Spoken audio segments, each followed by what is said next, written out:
Her. Bold. Brave. Her. With Dr. Pam Peak. Hi, I'm Dr. Pam Peak, and this is episode 546 of the Bold and the Brave, Her podcast. Today, I'm joined by someone I have revered forever. We share a common background academically, and you'll hear about that. But I have been doing the happy dance ever since, she and her team said, yes, why, of course. Let's share about this extraordinary new book. All right. We're so delighted to be joined by Dr. Marion Nestle. She is literally a nutrition science legend. And I say that to embarrass the crap out of her. But she is. And most people know her name because of her 95 books that she's written. Some of which most of us have ordered, held on to over generations. I mean, seriously. And my gosh, what she has done to the nutrition industry is extraordinary, because I'm going to tell you something. She has attitude. She has some serious attitude. And the attitude is extraordinary because when she faces the food industry, they usually have their first nightmare of the day. And that is that, oh God, she's going to talk about the food industry. And so she wrote a book called What to Eat. And that book, I think the grand majority of people still have a copy of, and I refer to all the time. And then for reasons she's going to divulge, she is going to share why she wrote the new book, What to Eat Now. Dr. Nestle is the Paulette Goddard Professor of Medicine, Food Studies, and Public Health Emerita at New York University. In the department she chaired from 1988 to 2003, and from which she retired in September of 2017. She's also visiting professor of nutrition sciences at Cornell. She holds honorary degrees from just about everybody, and she is extremely highly cited in the scientific literature. Marion, welcome to the Her podcast. No, glad to be here. Thank you for the embarrassing introduction. I know, I'm here to embarrass. Look, folks out there in the Her podcast land, today I am a fangirl. Okay, so I'm just going to act like one because Marion has always been such an extraordinary legend. I have read her studies, her books for years. I've referred to them for years. And now I have the absolute pleasure of this amazing interview to talk about this new book where she kicked some serious nutrition science ass and did what she always does, which is, come at it with attitude, which I absolutely love. She does not hold back. She talks about this wild and crazy world of nutrition science. Now, get your fingers off that TikTok right now. Come on now. That's not where you learn nutrition. I saw you out there in the Her podcast land. All right, Marion, seriously, you have been at this for decades. And we're all happy about that. And you are still kicking it, which we love. You're crushing it, actually. And so we all want your brain. We all want your energy after, doing this for so long. Now, you wrote this book, What to Eat Now. You added that one word. Why did you write this book? Well, it was a pandemic project. I was holed up in Ithaca during the pandemic, where upstate New York, where my partner lives, and it's pretty quiet up there. And I thought, I need a project. And so I looked at What to Eat and thought, gee, this really reads well. Timeless classic, except it's out of date. Damn it, I hate it when that happens. It's really, it feels a little dated, and maybe the publisher would be interested in updating it. And eventually the publisher was. And I promised the publisher I could knock off an update in 6 months. And here we are 4 years later. I have, Okay, now what's with the 4 years? well, I have never underestimated the amount of work involved in doing anything. I mean, I just had no idea. They said you have to use at least 40% of the original text, you have to supply at least 40% new text. I think I supplied 90% new text, certainly 80%. Basically, the book had to be completely rewritten. There was not a single product that I used as an example in 2006 that still existed. You Oh my can't buy God. a single one of those products at supermarkets now. They've gone, they've disappeared. And I still mourn Haagen-Dazs frozen yogurt. I I like that know. stuff, Damn. which I You know? used as the example to discuss food labels. Doesn't exist. So that was one sort of obvious change, but I hadn't really been paying very close attention. And I was just shocked by the changes. The most obvious was that the walls of Coke and Pepsi that would line the store when you walked in weren't there anymore. They'd been replaced by bottled waters, flavored, usually fruit flavored waters of one kind or another, house brand ones. I mean, one of the big changes is the influx of house brands. And every major supermarket chain has its own house brand. Kroger has it, Walmart has it, Target has it, Wegmans has it. They all have it. So that was a big change. And then could hardly find organic foods 20 years ago. Now they're everywhere. Could hardly find international foods. Now they're everywhere. Plant-based meats are new. Ultra-processed foods are new. New term since the book came out. Big, very important concept. And I think one of the biggest changes is people are buying groceries online. The pandemic did that big time. But it took off and it's not going back to pre-pandemic levels. And almost a third of grocery sales are online now, which has changed the organization of supermarkets and also changed what people are buying. So all of that's new. And as I went through each aisle of the supermarket, it wasn't just a matter of updating and changing the references and updating what's the new rules and the new laws and the new regulations and the new concerns. It was really doing much more than that. I don't know. It was, I got to write that book twice. I mean, and I should say it's a very big book. Oh my goodness. Let's see how big it is. Come on now. Oh my Okay, goodness. no, but do it on the side so I can see how fat it is. Oh my God. This thing is huge. Do you use that like as a doorstop or, I don't know. I mean, it's 700 pages. It's amazing. People are telling me that it's very easy to read, so that's nice. Well, no, you've always known how to write well. You don't over science-y it. You basically keep it fairly practical. I loved it. I mean, I wrote this not to tell people what to eat because I would never do that. But I want people to. Oh, come on. I mean, really, I don't tell people what to eat. I don't. I'll tell them what I eat, but that's as far as it'll go. I want people to think about food issues and advocate for a better food system, and that's really what this book is about, is how to think about food issues. Here are the issues.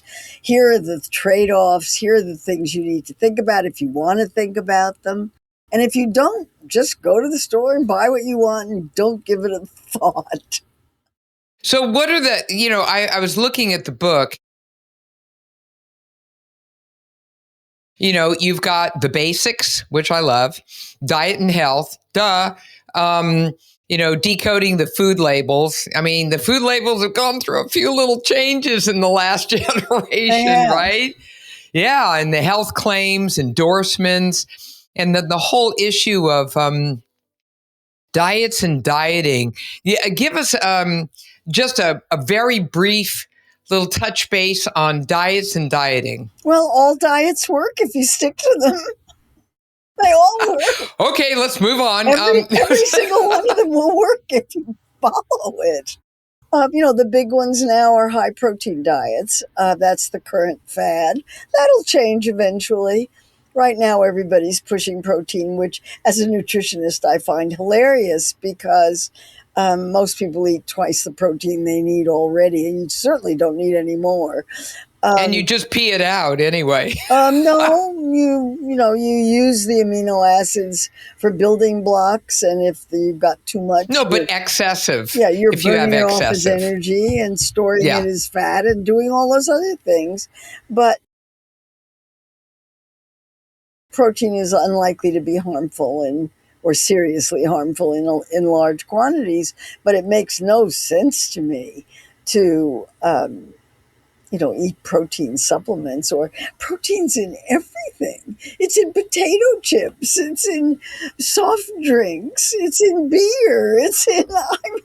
Really. Wait a minute, it's in my chair. Yeah, it's being added to yeah. everything these days. I know. I think part of it is, some of my fellow board members with the American College of Sports Medicine, are some of the top names. Stu Phillips up at McMaster and his work with protein. What we now have is an interesting enhancement of our knowledge base based upon both gender and age specific. After you turned, 60 or 70, you sort of fell off a cliff. And so much of the research is like, I don't know, just figure it out there. If you end up being 100-year-old, God bless you. It's like, well, wait a minute. And then we were thinking for a long time in medicine, don't over protein older people, only to find out older people actually need, a hell of a lot more protein than they've been getting because their nutrition. They're not eating much. They're not eating. That's the whole point. Right. They're eating so little, and what they eat is like, really? Seriously? You just ate a couple cornflakes and, I got it. No, you don't. No, it's called protein. You need it.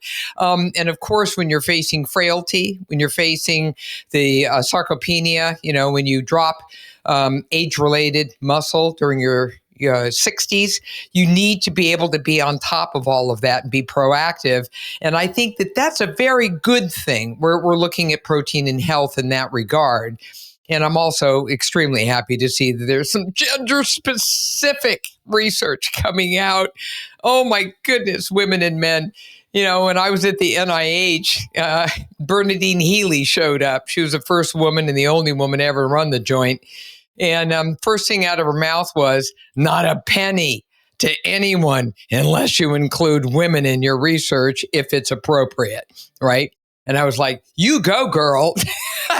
And of course, what she a was. concept. I know. And then, they started calling her the B word, ends with an H. And I said, bring it on, man. And she was fearless. She just said, no, looking at every single grant. Where are women? Come on now, and stop extrapolating. So that was an exciting thing. But that also happened in nutrition, right? I mean, so that's a very good thing. So now that's diets and dieting. It's pretty crazy out there. Now, right off the bat, I saw a fantastic interview with you where you had major attitude. This was wonderful. Here it comes. All right. That interview was when they were talking about breakfast. The 3 squares a day, but, people having breakfast, and you did the cave woman thing. And I've been doing it forever. I fell off my chair. I said, Marion and I are aligned. Can you please give us the breakfast talk? Oh, I'm not a breakfast eater. No, that's what I mean. I think you should eat when you're hungry. I don't get hungry till about 11. I don't know what meal of the day that is.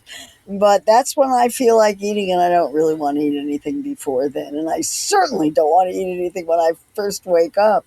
I know this is completely contrary to nutrition advice that breakfast is the most important meal of the day. But that advice was designed by breakfast cereal companies. What? Say that again. They What? sponsored all the research that on the importance of No, breakfast. there's no bias there. Come on now. Absolutely not. Absolutely not. And particularly the cereal companies wanted breakfast equated with cereal. So they did a lot of research to show how healthy everybody was if they had cereal first thing in the morning. That's fine. If you want to eat breakfast, that's fine. I just don't. Isn't that interesting? What we're taught basically, just looking at, the new concepts around metabolism and the metabolome and all the rest. What they usually say is well, insulin secretion is most efficient early, like in the morning. That could be 11 o'clock, but in the morning.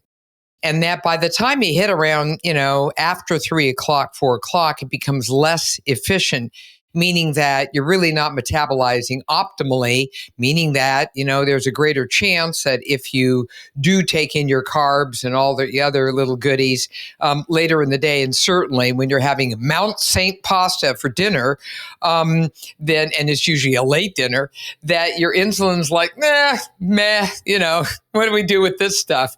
And so you're more likely to pile on the calories and the fat. So this is one of the reasons why, it works that way. But I think a lot of, when I saw you say that, you also brought up, the caveman thing. So go through that. Oh, you mean the paleo diet? Well, no. Actually, the fact that this is what I always say, and you said the same thing. What you said was, okay, let's go back to, caveman, cavewoman. They get up in the morning with the Tweety birds because, you don't want to hang around the cave for too long. Got to get out there, and guess what? You got to eat. So it's time to forage and hang out, right? Hunt and gather. Hunt and gather, forage and gather. Just do it.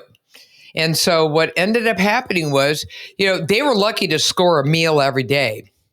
Right? I'm like a real meal. Well, they survived. They must have had something that kept them going. Well, no, but what's really cool, Marion, is that the way I look at it is this goes to Sachin Panda's work at the Salk Institute and Walter Longo at USC. And this is where you're looking at circadian rhythm. I'm a real circadian rhythm person. Honor the clock. Is what I like to say. So if you really look at the secretion of hormones, right, throughout the 24-hour cycle, everything from melatonin at nighttime, to insulin and corticosteroids, cortisol in the morning, which you actually find is that they all follow a circadian rhythm. There's a reason why there was a very lovely Nobel Prize handed out in 2021 on this whole thing when they kind of figured this out. So circadian rhythm is very important. And it's, at the end of the day, your entire metabolism was built around this. When can you most efficiently, chew up those calories and utilize them for fuel when you're rocking and rolling? So I loved what you said. You said, well, think of a cave woman. What does she do? Like, get up and go, hey, let's start with breakfast. What? No, you got to score some food. Right. Hunt and gather. Yeah. And get your step counts in at the same time. What I think is really interesting is what the new GLP-1 drugs are doing about our knowledge about how all of this works. We're learning so much from them. They're so fascinating. I mean, I'm completely riveted by them because they make people not as hungry, but not as hungry selectively. They're not as hungry for junk food. And, isn't that interesting? So they want healthier foods and they're looking for healthier eating. And, well, it's going to be interesting to see how all that works out. Well, I'm watching the evolution of the GLPs. A lot of my colleagues are actually involved with the trials. And what's interesting is that they started with one receptor. and agonists. And now they're up to 4 now. Throwing them all in. Yeah, just roll them in, GLP, GIP, everybody, let's just do it. And then they had a little whoopsie moment when they went, uh-oh, we're losing a lot of lean mass. What's going on here? And it's like, yeah, you are, for a lot of reasons. It's both direct effect on the muscle itself, as well as the fact that, a funny thing happens. People just don't eat that much. And so next thing you know, they're not eating protein. What's also, you said selective. People find there's a subsector of people who do not find protein to be tasty anymore. Who knew? And so they're eating less protein, and there go the muscles. And that's a very bad thing last time I looked. And so I'm not sure the protein powders make up for it either. Yeah, well, that's actually an incredibly good point. I'm a firm believer in trying to get everything through whole food. And there are plenty of tasty ways to get protein out there, whether it's vegetarian or, however you want to play the game. You can do it and make it really, really tasty. But that means you have to, oh no, the 4-letter word, cook. And so how many people are actually doing that? Come on now. Well, you and I were weaned on. Okay, so what all of you in the Her podcast land have to know is that Dr. Nestle and I both are graduates of UC Berkeley. And that should explain everything. But I digress. So Dr. Nestle stayed for her PhD in nutrition science. Molecular biology. Oh, molecular biology. That's right. It was molecular biology. I was a bench scientist. That's right. You were bench all the way. That's right. So I did undergrad, and then I did grad. I did a master's in public health, public policy before I went on to med school. So you went the PhD route. I went the MD route. But we both shared wild and crazy times because I went to the Berkeley co-op all the time, and I lived there, and I cooked. I made my own bread. I did everything. And I mean, the produce at the co-op was to die for. And I mean, I don't know. I'm trying to remember, but I think it was organic, right? It was the Berkeley co-op. But they had a really great selection, and there's still a couple of places in Berkeley that still have the best produce I've ever seen. People in California are so lucky. They have no idea. I know. And it's just, oh my gosh. But I lived on North Side up near the Rose Garden. And a lot of my professors lived up in that area too. So we hung and it was a good time. Linus Pauling showed up, taught biochemistry. Okay. And I was there for that.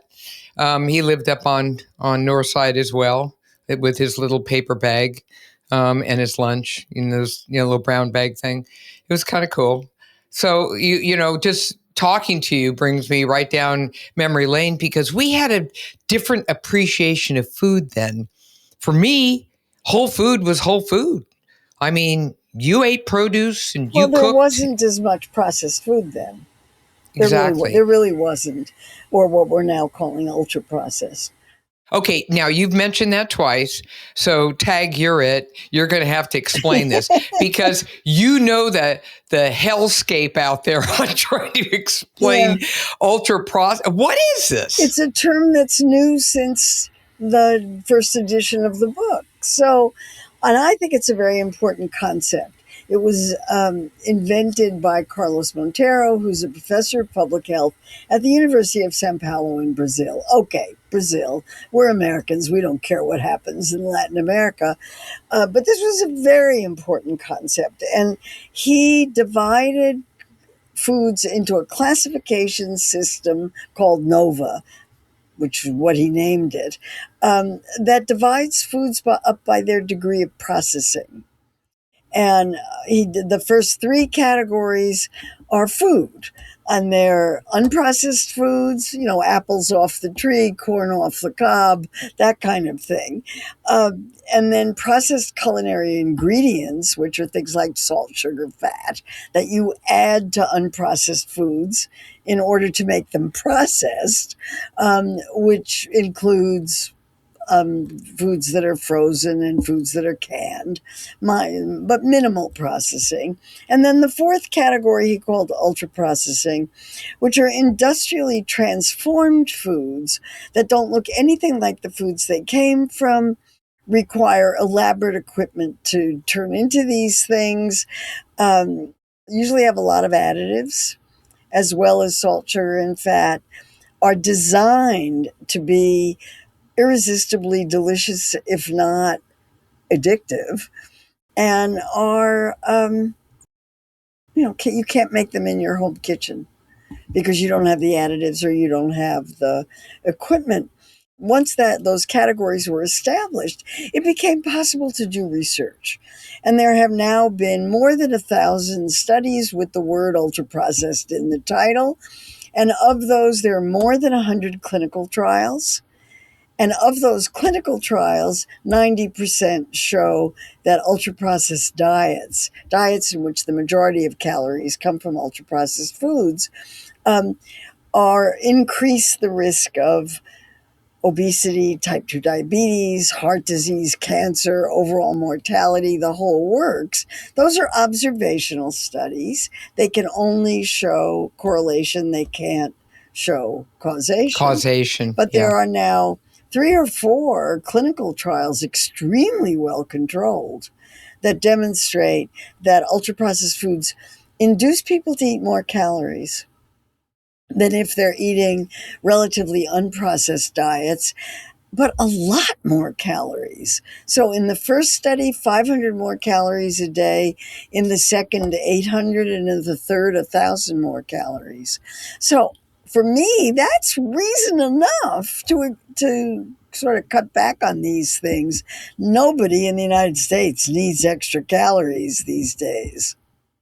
Yeah, when I wrote my book, my last book was The Hunger Fix. It was the first consumer book on food and addiction. And this is after Ashley Gearhart had done her work at Yale, and she's now at Michigan, and developed the food addiction scale based upon the addiction scale that people typically use for everything from alcohol to drugs and back and forth.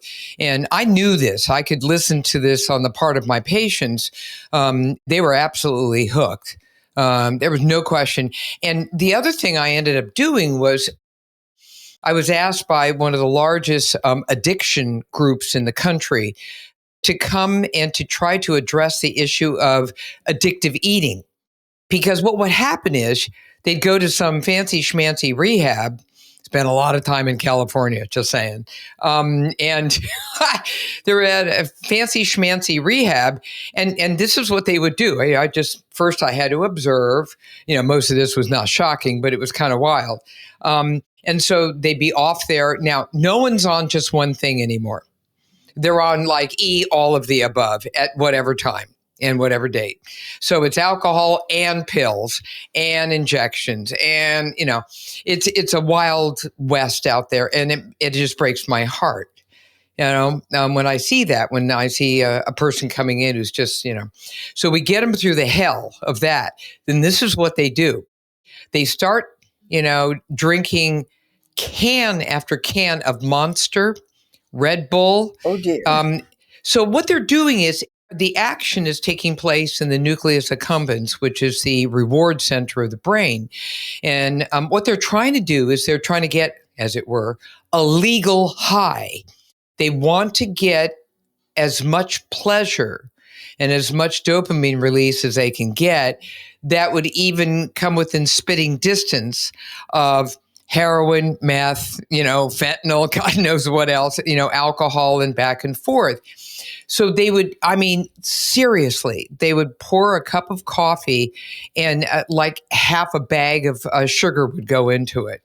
And it was unbelievable. It just, whoa, we got to deal with this. And the same thing with food, per se. And of course, cigarette smoking is a legal high.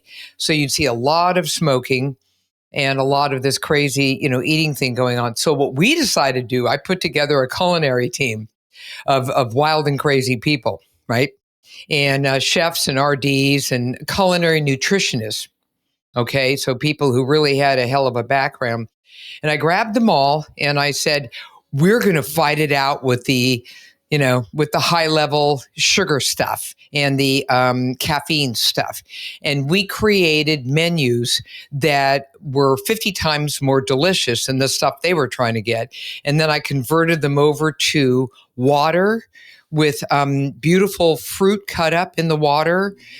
So they'd never tasted this. All they'd ever had was that other crap. And if you do this gradually over time, a little miracle took place. And the other thing that really cuts down on addiction is physical activity. Oh, it's huge. Always a good thing. Well, the research shows that you get 10 times, seriously, the rehab benefit from physical activity than if they're just sitting around feeling bad about themselves. All right. So get them out there, throw balls, do whatever, run. I don't care what you do. Just, get your ass up and Just moving. Move. Yeah, man. They set up volleyball courts and they beat each other up, and it was great stuff. So you got to take it seriously. So when people say, "Oh, I think I'm addicted to it," you are. Guaranteed. I can guarantee you are, because it's like a bingeable thing. Right? So if you can't say, remember the old Lay's potato chip ad?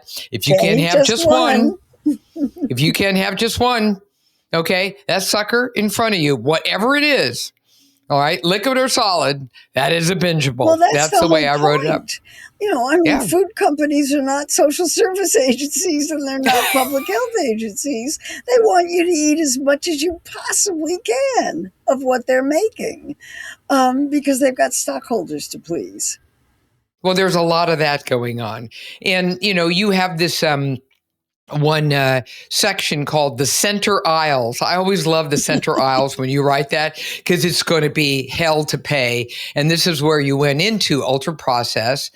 The cereals are just amazing. I have a cereal story, and the cereal story I'm going to tell you when we come back. The Her Podcast is sponsored by Solaray Vitamins, Minerals, and Herbs, all rooted in nature. In addition to women's multivitamins, Solaray, Solaray, is presenting the new Her Life Stages products, providing support for the menstrual years, including PMS, perimenopause, menopause, and postmenopause, and even libido. This integrative holistic approach has a woman's back throughout her entire life journey. To learn more about Her Life Stages, you've got options. You can run on over to your local health food store or check it out at Whole Foods, Sprouts, Amazon, or scroll over to solaray.com and use promo code HER20 for 20% off your purchase.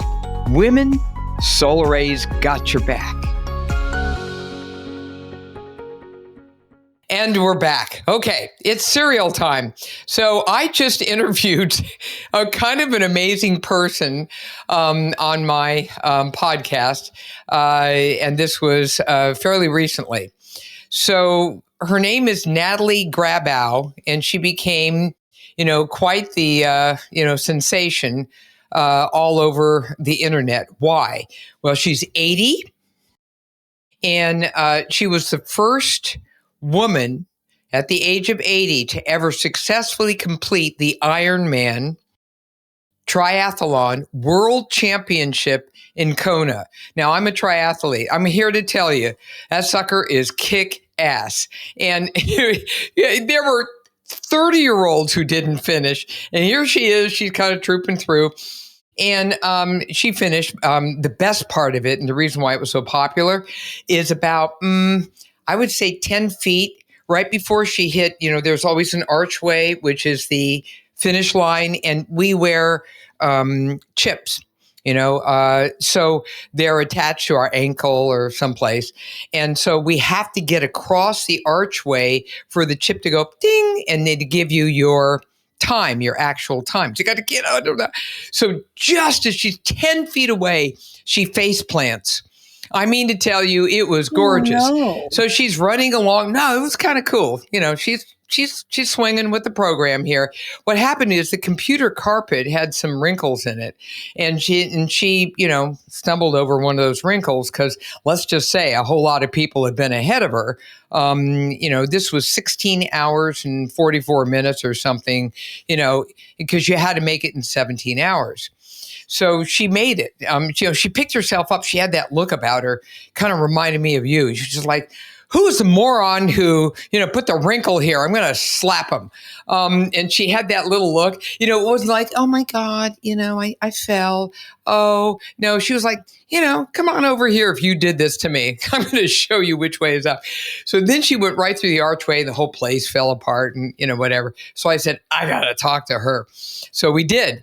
She and I have become kind of really cool friends now. So the first thing I asked, as we were getting to know each other, I said, girlfriend, right? What do you have for breakfast? Because you see, since she's she's more of an extreme exerciser, she's going to eat more. They just do. So she's up at about 5 and, she's caregiving her husband. And there's some stuff going on there. It's all good. She has it all scheduled. So I said, what do you eat? And she goes, Cheerios. And I'm like, let me just get this straight. You're 80. You're one of you just went into the Iron Man Hall of Fame. The Guinness Book people just gave you your certificate and you eat Cheerios? And she goes, I said, how long have you been doing that? And she said, most of my life. She said, but they're healthy because I put blueberries on them. So I'm sitting there, I'm going, Natalie, I love you. I just love you. And I said, do you ever get tired of Cheerios? Like you got to back up somewhere. She goes, oh yeah. And I said, well, what do you eat? She says, frosted mini wheats. Dear. So now, we have an N of 1 experiment, which is her level of physical activity just supervenes over all the other stuff she does. And then I said, well, what's your treat? She says, oh, well, I do that dark chocolate. And I said, yeah, bring it on, girlfriend. And then I said, what else? She goes, marshmallows. I just love marshmallows. And I said, really? She goes, yeah, handfuls. Great stuff. And I just said, I love you more. All right. And then, of course, she has her protein and she has her vegetables and everything else. I just thought it was beautiful that she's not following some, kind of obsessive, tech bro, how the guys are going with, you have to eat exactly this. And so the reason why I bring that up is because there's a lot of wiggle room here. Oh, yeah. There's so much wiggle room. So talk to me about wiggle room. Well, first of all, I have to tell you that my next book is about cereals. You have to talk to Natalie. I'll hook you up. I've collected cereal boxes for years, especially ones with completely ridiculous health claims on them. And I have a co-author, and we wrote a book about food and nutrition policy using cereal boxes to illustrate. And it's going to come out in September 2026. It's called... Ooh, you're going to be back. It's called Sugar Coated. It's coming out. And I do almost the same thing, but I eat mini wheats because they have a lot more fiber than Cheerios. Yep. So I like having a high fiber breakfast when I get around to eating it, and I always have fruit with it. I think it's a great way to start the day. Okay, everyone out there in the Her Podcast land wants to know what you eat, so we want to hear it. So right around 11 o'clock, when you're getting a little hungry, what do you eat? Come on now. I'm post mini wheats, no sugar, no salt, and I add my own sugar.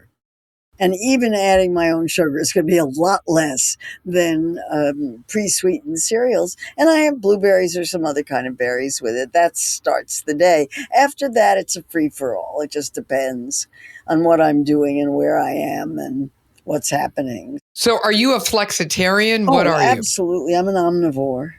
So you're an omnivore. I eat everything. If it's in front of you, it's game. I follow my own advice. I don't find it very hard to follow, easily summarized by Michael Pollan as eat food, not too much, mostly plants, as long as the food is not too ultra processed. I have my favorite ultra processed foods.